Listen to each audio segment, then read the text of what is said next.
بسم الله الرحمن الرحيم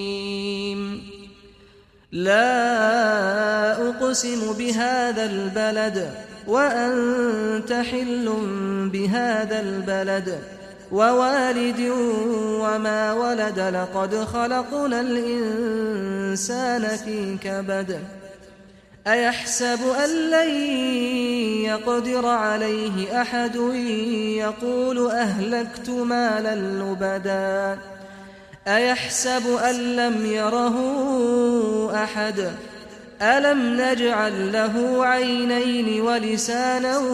وشفتين وهديناه النجدين فلاقتحم العقبة وما أدراك ما العقبة فك رقبة أو إطعام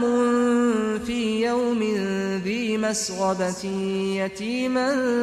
ذا مقربة أو مسكينا